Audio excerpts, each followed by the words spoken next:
Welcome to Show Studios Fashion Radio, the podcast and video series exploring the remarkable relationship between fashion and music. Every week, I'll be joined by fashion's biggest names and the talent of tomorrow as they share their 10 life-defining tunes and the stories behind them. I'm your host, DJ Fat Tony, and today I'm joined by New York fashion royalty. The designer and businesswoman was written into the fashion history books with her parachute collection and sleeping bag coat in the 1970s. Before Farrah Fawcett famously wore a red swimming costume by the designer who would go on to dress Grace Jones and Beyonce. Always ahead of her time, she launched a virtual reality experience and a wellness cap a long time before they were trends. And in 2019, she launched the Norma Life Beauty line, a testament to her belief in aging with power. Welcome to Fashion Radio, Norma Kamali. So how long have you been in the West Village? I moved to the West Village. I moved to meatpacking in 1980. Yeah, when it was meatpacking. It was meat. There was meat. There was blood in the streets. And they were some of the best shoppers in the world. Yeah, and on 14th Street. And so you would go down 14th Street and turn to go along Washington, and there would be all kinds of crazy stuff going on. But and actual meat and blood and the whole thing. But they started to renovate these refrigeration buildings, and the lofts were unbelievable, and the views of the river, and it's just gorgeous sunset. So I was I'm born and raised in New York, and I lived in the city all my life, but downtown is just very special. Meatpacking. When we go, we always stay at the Standard, at the High Line, because it's just my area. It's where I live. Yeah. My partner's uncle, he lives in Meatpacking as well, and it's just the best place to be. And so I live further down the river towards near Christopher. Yeah, so amazing. it's that whole strip is. Well, how do you feel about Christopher these days? Well, it's not Christopher. It's not, is it? No, it's just the name is the same. Yeah, but it's very different. Oh, I mean, when Boots and Saddles and all of those things were there, it was just like such a genius place when you had the boys working on the street and you had all of that stuff going on. It was just a completely different time. I have so many great photo shoots that we did on the piers before they were fixed, and all of that it was raw, and of course also a difficult time too, because then AIDS came and really turned everything upside down. But that raw energy is so New York at its best. Yeah. In so many ways. Yeah, pre-Giuliani, right? I think it's New York is best when it's getting through a problem. Like during studio when it was rough, the city was going bankrupt.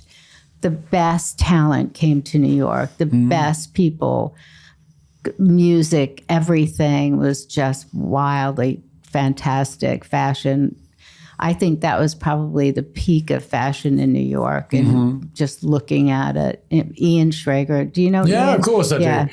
So he and I both agree that was the best. I mean, I first went to New York when I was 18, and I literally walked into a job DJing for Steve Rebell at the Palladium. Oh, you're kidding. No, and I used to go over, and I used to DJ with Anita and all of the guys and Howie on the tour, and I walked into that job, and they came to London, they heard me play at the Wag Club. I had this loudmouth kid, and literally at that point in time, it was like they wanted everything from London and we wanted everything from New York. Right. And it was like just that iconic time. Yeah. And, I used to go over, I used to always be at Save the Robots and and blah, blah, blah. And, it was just such an incredible, I just lived for it. I came to London. I went on a job interview for fashion, and I had a terrible interview. The guy was very objectifying, and I ran out crying, and I said, I don't want to be in fashion. I don't want to be in the garment industry. I want to travel. I got a job at an airline in the office, and for $29 round trip, every weekend I was in London. This is 1964. 5, 6, 7, 8, 9, 70. I was here every weekend. And I felt about London, first of all, everything was happening for the first time here. Yeah. And I was here. And I would go to the Speakeasy on Margaret Street, which was the club that every fantastic musician was at. I was just like in the middle of, somehow I got in the middle of everything. And the way you talk about New York and the energy, I would come here and I would just, like a moth to the flame. Yeah. I was like, how do I get there faster? And it really, I wanted to be a painter originally. And by the time I got through all of this, I said, I want to design clothes. This is what I need to do. And I felt such a synergy with the British mentality, kind of the eccentricity, which is me, and also being very conservative and proper. Like there's that crazy mixture that makes it fantastic, right? That just, you never think that goes together. But London is an extraordinary city. And it looks so beautiful today, I have to say. In the sun. It's so beautiful. As soon as that sun comes out, London changes. It becomes this magical place. Totally. Magical was the word I was going to use. Yeah. And it makes it, I hear just the feeling of it, just that certain amount of sun, not too much, just enough, made me think of days that I would come in the 60s. That same feeling, that little bit, just brings back that memory every time I come. Does it still make your hair stand on end when you come? Do you get well, that? in a different feeling? way. Yeah, in a different way. It's a different time because then everything was happening for the first time. Just like New York had its thing. No other place on the planet would have the 60s have taken place. It had to be here. Everything was gray. London, gray. And then this color burst of color, boom, incredible, just knocks everything out. It's like, you've done so much within your lifetime and your career. It's mind-blowing, and it's just sitting opposite you, it doesn't feel like that. You said 1964.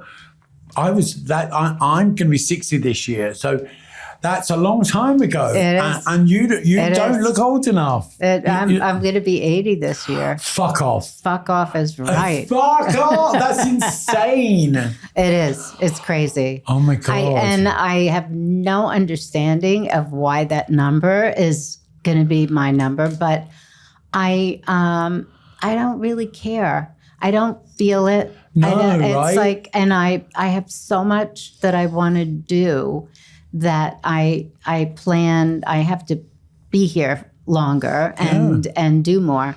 But I am totally enamored with this time that we're living in, because as great as what we've talked about, and the 60s were phenomenal, beyond what you ever imagined from what was to what became. But what's happening now in the potential of where we can be, AI, I mean, everything is just unbelievable. I love the fact that you're, I'm going to say it, at 80, you're such a futurist in the sense of it's now, but it's like what the capabilities of. Unbelievable. And I love that in you. That's incredible. So I will tell you, my job at the airline, do you know what I did? I sat behind a computer, UNIVAC computer in the 60s. What was that like? So I had a fashion background. I didn't know how to type. I didn't have any office skills whatsoever. And I trained on it because I wanted the job, because I wanted to fly to London every weekend. So, okay, teach me. I'll do whatever as long as I can get on the plane. And so I learned about what computers could do. So when getting a computer and getting all of this stuff, this new way to a website and all of that, I was first online because this is a comfort zone for me. When AI came into kind of the mindset, and I'd been involved with, lots of other technology type things, but when AI came into it, I was actually asked by some people in Abu Dhabi if they could download my brain because they had an idea for fashion and for a website. And they saw I did a project for Walmart for 3 years, and it was a wardrobe, a trench coat, a white shirt, a black pant, a sweater, a pair of loafers, like stable, everything you can need, and at an amazing price. And so when they said they wanted to download my brain, I was like, I'm going to go home and think about it. No way. But I thought, this is a great idea. It was all AI. And I said, I need to learn about this because I could use it for my company. So what I've done is I've had a program built for me, for my archive, for no other IP, just mine. Yeah. And I took a course at MIT in the summer of 23, and it was embarrassing because it was really hard, and there are very smart people at MIT, and I stuck it out, and I took away some really helpful information. And so I now have this program so picture Karl Lagerfeld goes to Chanel. Yeah. He goes right to her archive. Yeah. He respects it. He does magnificent work. Yeah. AI is my Karl Lagerfeld. Wow. It has all of my things. So you could come and type in a prompt. It will generate Norma Kamali because it's using Norma Kamali. And so it will only generate Norma Kamali. There's not going to be any other designer in there. So it's protected. It's completely protected. Yeah, and it protects the future of the company. Yeah. But the real fun comes to the creative part of it, which is what you're talking about, that everybody is so afraid of this creatively. So I then learned how to use the computer methods to get what are all the proper things to do and what are the things you shouldn't do. So I then would go into my office on Sundays where I have this computer, and I would do everything you're not supposed to do. I would mix swimsuits with coats. I would mix these things up, and I would describe the model. And so what happened was the most extraordinary designs, the most beautiful, wild images started to be generated. And I was so excited, I was screaming about it. And, we scream a lot in fashion. Yeah, of course. But this was just an excitement of seeing creativity in a way I'd never seen it before, because AI is free of responsibilities. It's not running a company, doesn't have to worry doesn't have if it someone fits. telling you can't do that and you can't do this. And so what people need to know is AI does not have a soul. It does not have passion. It doesn't have emotion. Yeah. Only a designer or a creative person has that and uses that. That's what we use. Then AI can take it and do whatever you tell it to do with it, which is taking it even further. But you're not being replaced. No, of course not. Because AI, you can go to ChatGPT and say, do you have a soul? Do you have passion? Do you have feelings? It will tell you, no, I don't. Yeah. So I think anybody that says to you, AI is this, and just tell them to go to ChatGPT and ask, do you have a soul? Do you have passion? Do you have emotions? It'll say no. We already discussed previous to this about the 60s, about you coming to London and that burst of colour. What was your actual first memory of fashion and music together? Well, I think for me personally, there are many images. I know I can only imagine. But I think I can think of some very early ones, like going to dances and wearing many layers of petticoats and white bucks and dancing to rock and roll, just straight out rock and roll. I mean, that really, and wearing petticoats to school where the petticoats were wider than the distance between the two desks that you walked through. Incredible. So, I mean, fashion and music just are connected. You can't take them apart. Well, you know, I say this a lot in not only in this podcast, but a lot in life. You know, without music, you wouldn't have fashion to that extent. The swinging 60s were about music and fashion, what people wore to go to listen to that music. In the 70s, but punk rock was exactly the same thing. Mm-hmm. It was fashion-led music led fashion. I'm reading here that you loved the Cadillacs from 1954 and you was 10 years old. It's like... Well, because I grew up in a neighborhood that had courtyards, and we would sing to all, you know, whether it was Gloria or, you know, I mean, there's every kind of a cappella sound. And we all were in the church choir. So we all had voices that could sing like that sound you wanted in a courtyard. Like do what? Yeah, and so that I could still sing every word of these songs.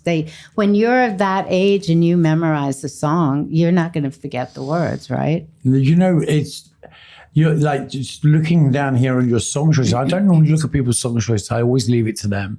But I was so intrigued by it. It's so bizarre, right? It's because I'm 80. It's so eclectic. It's amazing. Yeah. Well, it's also the range of time. Yeah, right? Yeah. So. And I never took that into, I didn't even think that. I take your age doesn't come into it for me. You know, it just was not so, I thought, oh, she's so-and-so, because you're Norma Kamali. It's like a legendary, like you don't put an age on these things sometimes. But then when you think about the music, right? Yeah. When did you start thinking about music? What was your first? Mine, no one ever asked me that. My first would be like, I grew up in a house where my dad would play music on a Sunday afternoon, Sunday morning, every week. And it would be Jim Reeves, Roy Orbison, and Gene Pitney. And so I grew up in all that in my house. Yeah. And then as it progressed, and then my dad got more into like sort of like more the sort of like the sounds of today at that point in time. It kind of progressed on more electric sort of sounding music, and it went from everything from Dire Straits through to Human League. Oh, really? So that was Sunday morning in our house. My first choice record was Crocodile Rock by Elton John. And my mum used to put it in the cupboard so I couldn't play it. Oh, really? Drove her fucking mad. Oh, really? On Election Day, there was this song that came up on social media, and it was a Saudi band that was singing "Get Up, Stand Up, Get Up for Your Rights," and they're all playing. And I had it. We have an 18-foot LED wall, and so I put it up on the wall, and they were saying, "Please, please, you're killing us. Please." Fuck, I love you already.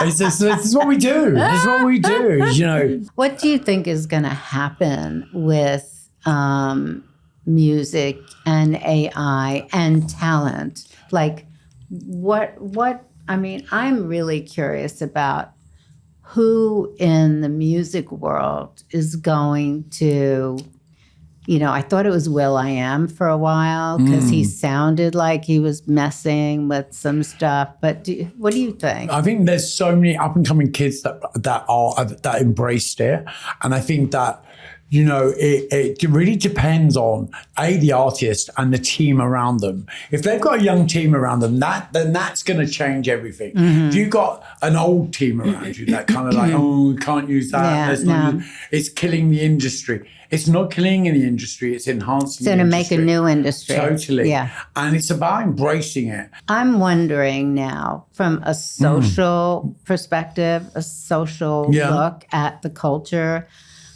music and dancing. Like music and dancing and fashion really all went hand in hand, right? Because the fashion you wore to dance to the music. And so what do you think is, like, what is the direction of dance and music and fashion as a trio now? So for music and fashion, I think music is its own fashion in the sound with the genre. So there's a lot of genres within music now. You know, before you had rock and roll and you had this and that.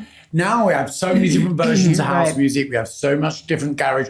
We have so much pop. You have EDM. You have all of these different genres.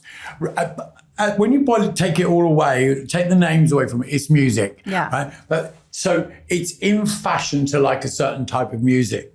And the way that goes is, all it takes is for one artist to wear a headscarf over his baseball cap, and they all do it.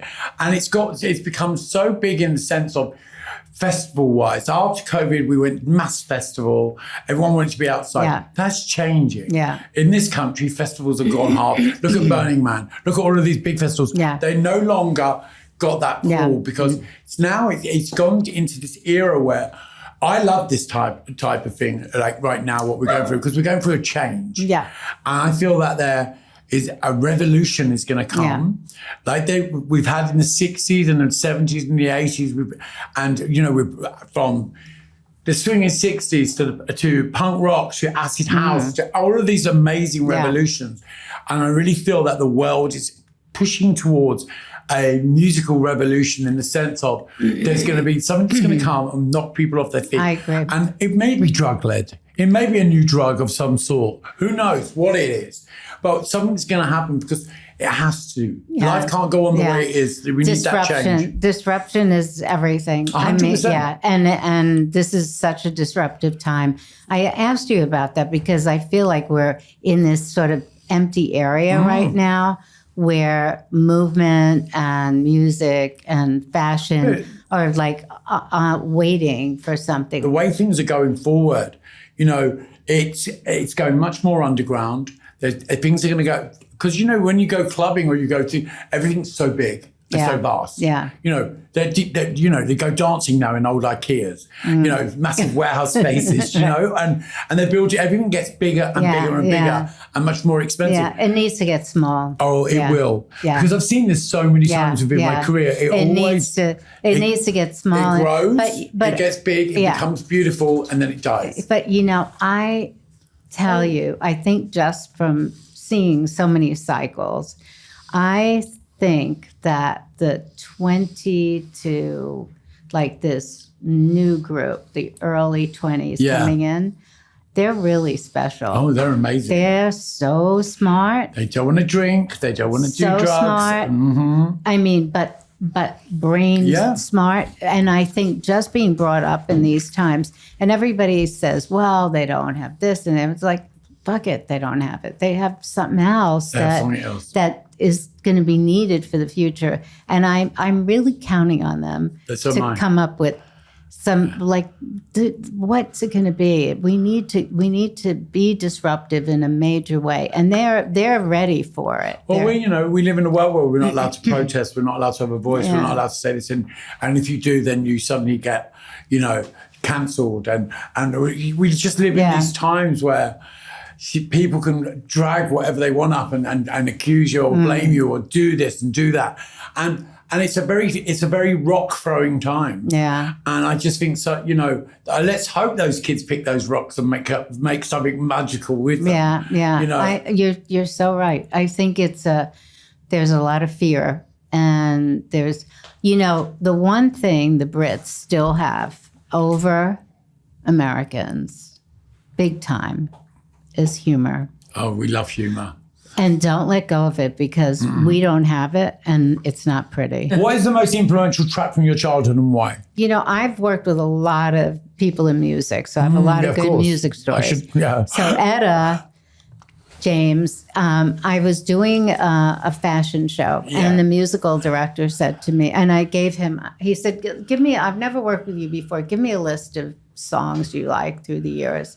So I gave him a list and then he came back to me an hour later. He said, do you realize, did you do this on purpose? I said, what? He said, every one of these is an Etta James song from a different decade. Wow. And I said, you're kidding me. So I didn't even realize, I didn't even know, I just liked the song. I didn't even know who sung them. And so I said, that's wild. So he put it together and it was so fantastic. And it fit the show completely. So I thought, I'm going to call her. I want to reach out to her to come to the show. I don't know where she is. I don't know anything about her, but I want to check her out. So we get in touch with her manager, and he said, well, Etta's in doing a concert in California, but she's going to be in New York in 2 weeks, and she's going to be at the Irving, so she said, so we're inviting you to come see her. I thought, oh my God, amazing. So I go, and it's a small club, and it's standing only, and I'm just like blown away. This woman, the words just drip out of her mouth. And we became great friends. Amazing. And every time she came to New York, she would invite me and I would sit backstage with her, and like all of these incredible musicians that worshiped her would line in and just one after the other, just praising her and talking about her. And she was outrageous. She was outrageous. She would say anything. And so Beyonce sings At Last to the president, Barack Obama. Yeah. And she wants to have her killed. She's so pissed off. She said, that's my song. Yeah, right. Why wasn't I asked to sing it? And that's all she could talk about on every set. And her sons were in her band, and they'd say, Mom, don't stop. Let it go. She was like, that bitch. But she was beyond talented. Her voice, her talk about passion, emotion, soul. Where do you get that? Well, this is it, right? When we talk about like the fear of people being fearful around AI, right?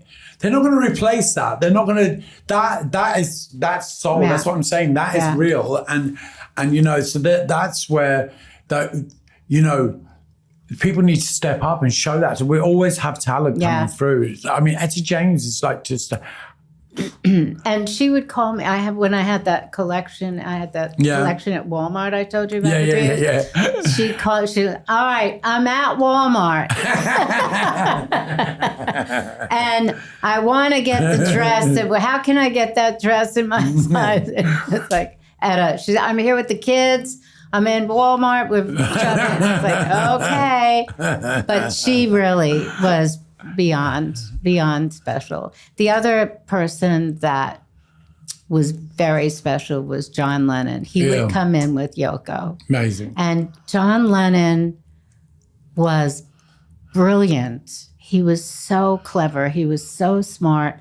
Besides his incredible talent, but he would come in with Yoko and he would talk about banter about her.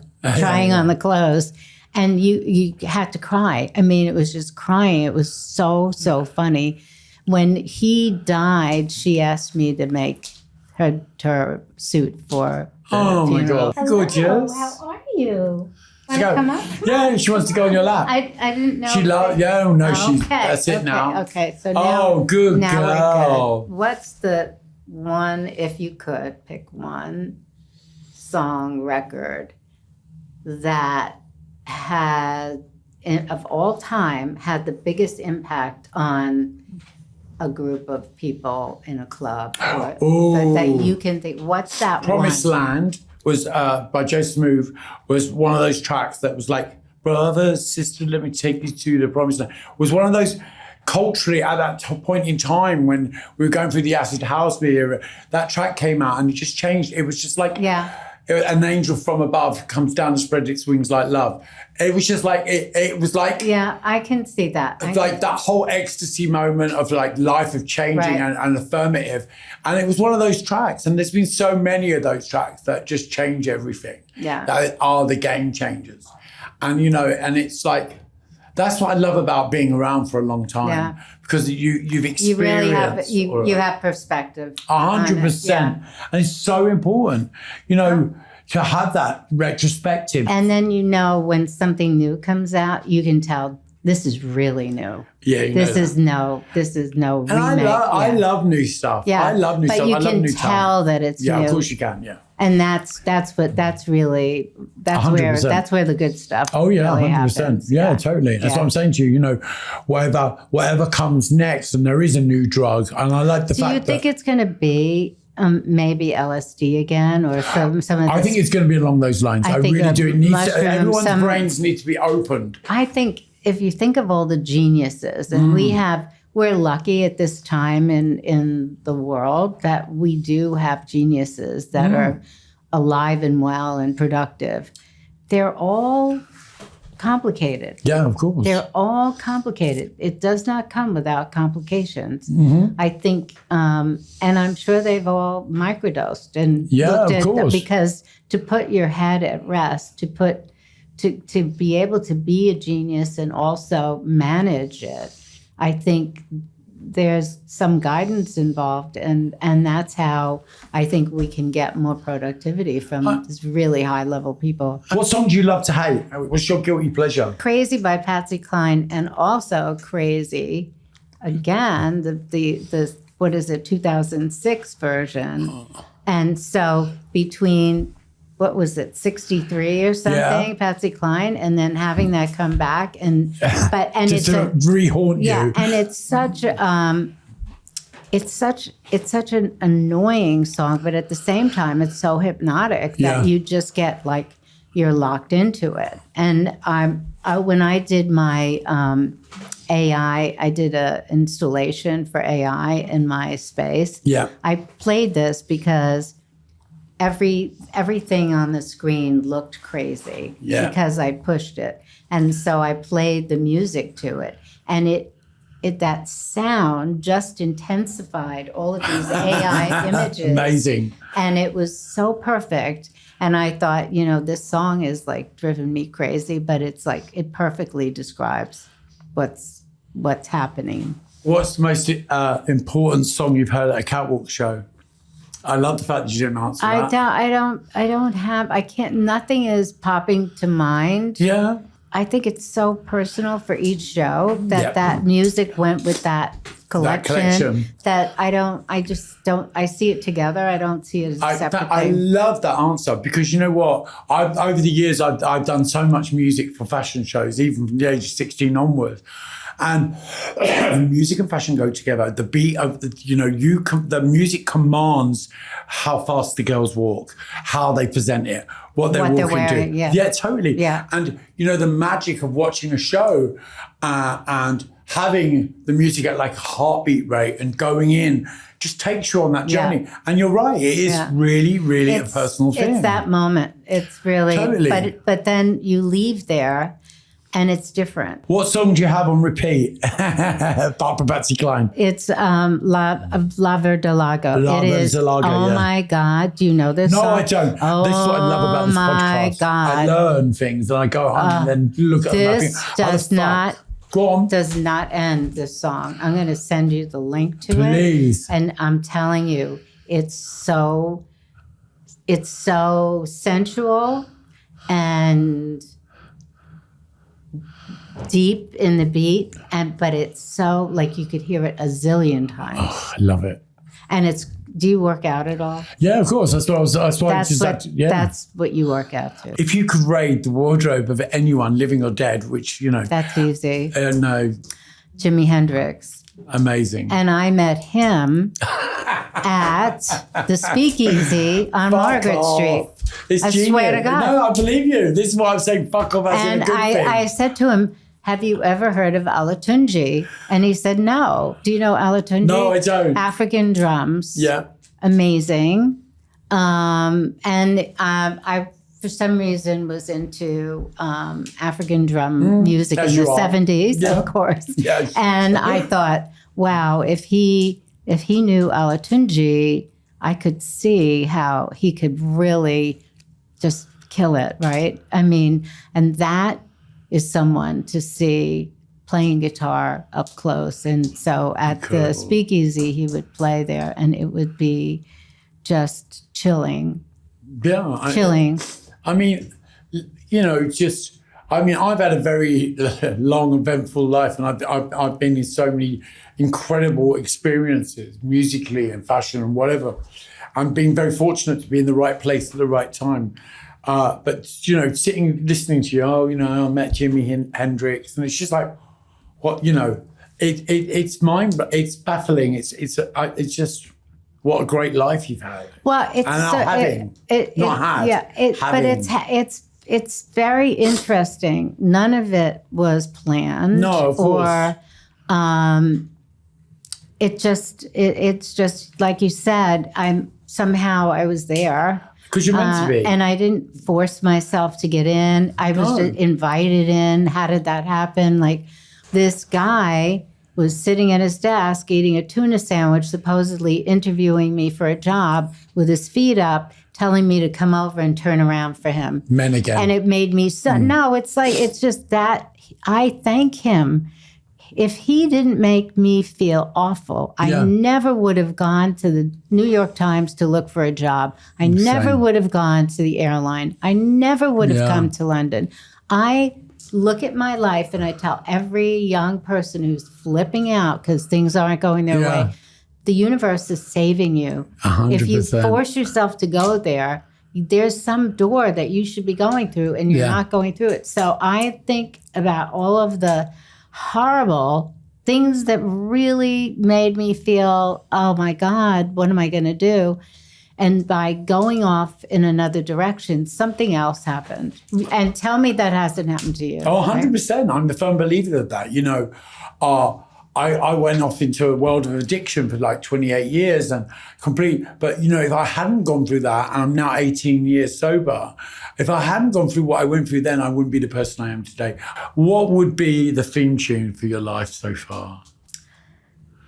Survivor. I love that as well. Survivor. I mean, you and I both could use that one. Right? Destiny's Child. And I have a Destiny's Child story too. By the way, I didn't realize that I would be telling you the stories. Nile Rodgers. I love Nile. Nile's a good friend of mine. I did all of the clothes for him for all those years. Yeah. And he called me and he said, I have a group that hasn't launched yet.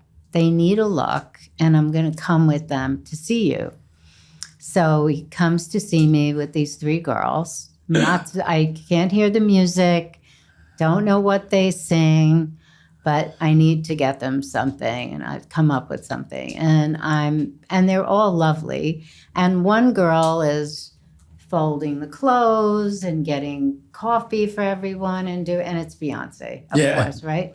And so anyway, I did some things for them, and Beyonce still wears my things on occasion, and at the time, who would have known? First of all, who would have known that she would be the lead of that group? Yeah. If you would have been me saying, I don't know, I didn't know that she sang with them actually. I thought she sort of was their assistant. The runner. I had no idea. And it shows you that talent just really wins in the end. Well, the fact that you didn't know she was the lead singer and you thought she was just the assistant at that point in time because she didn't put herself there. Not at all.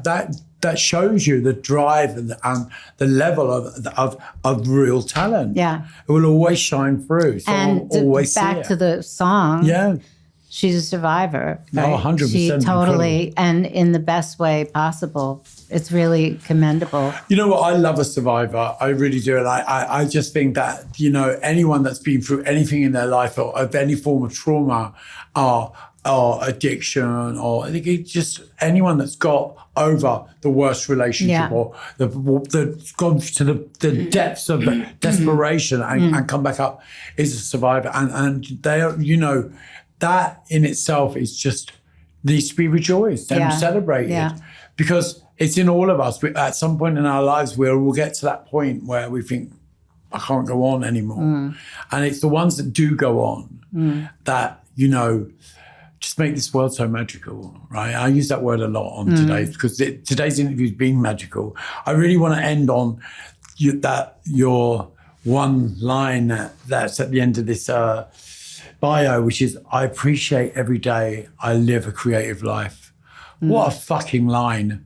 Well, amazing. It's true. It's a true one. I'm still grateful, I have to say.